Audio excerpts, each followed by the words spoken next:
रूस यूक्रेन में युद्ध थमने का नाम नहीं ले रहा और रूसी सेना यूक्रेन को तबाह करने में कोई कसर नहीं छोड़ रही है।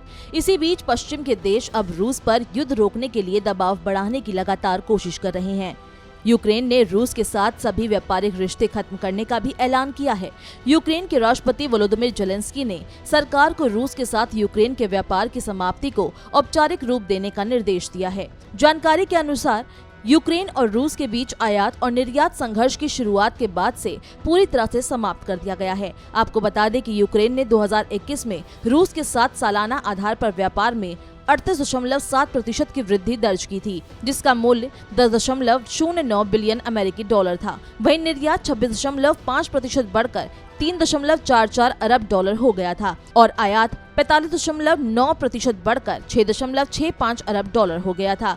अमेरिका समेत कई देश रूस पर लगातार नए प्रतिबंध लगा रहे हैं। इस बीच ब्रिटेन की विदेश सचिव लिज ट्रस ने कहा है कि वो यूक्रेन में रूसी सैन्य अभियान पर रोक लगाने के लिए कोई कोर कसर नहीं छोड़ने वाली। उन्होंने कहा कि अब अधिक रूसी बैंकों के खिलाफ नए प्रतिबंधों पर G7 भागीदारों के साथ बात हो रही है।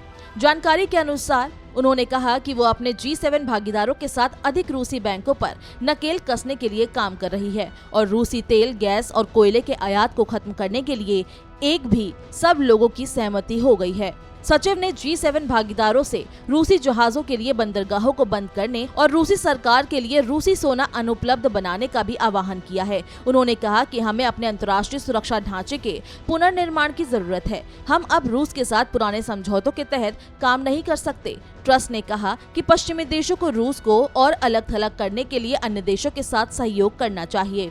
वहीं दूसरी तरफ रूस भी नए प्रतिबंधों के लिए तैयार हो गया है और पता चला है कि अमेरिका, ब्रिटेन और यूरोपीय यूनियन ने रूस पर नए प्रतिबंधों के लिए तैयारी भी कर ली है। जल्द ही नए प्रतिबंधों की घोषणा हो जाएगी। बुधवार को डोनेत्स्क के वुहलेडर कस्बे में राहत सामग्री वितरण केंद्र रूसी गोलाबारी की चपेट में आ गया। इससे वहां मौजूद 2 महिलाओं की मौत हो गई और अन्य घायल हो गए। पूर्वी यूक्रेन के डोनेत्स्क और लुहानस्क पर पूरी तरह से कब्जा करने के लिए वहां पर रूसी हमले जारी हैं। वहीं मारियोपोल में भीषण लड़ाई जारी है। वहां पर रूसी हवाई हमले भी हो रहे हैं। इसमें 90% से ज्यादा ध्वस्त शहर की और ज्यादा दुर्दशा हो रही है। इस माहौल में वहां पर अभी 1 लाख से ज्यादा लोग फंसे हुए हैं, जिन्हें खाने पीने के सामान और अन्य जरूरी सामान की किल्लत महसूस हो रही है। यूक्रेन के डेनिप्रोपेट्रोव्स्क इलाके में बीती रात रूसी सेना ने एक तेल गोदाम और एक कारखाने पर हवाई हमला किया। इस हमले में भारी नुकसान होने और कई लोगों के मारे जाने की भी सूचना है।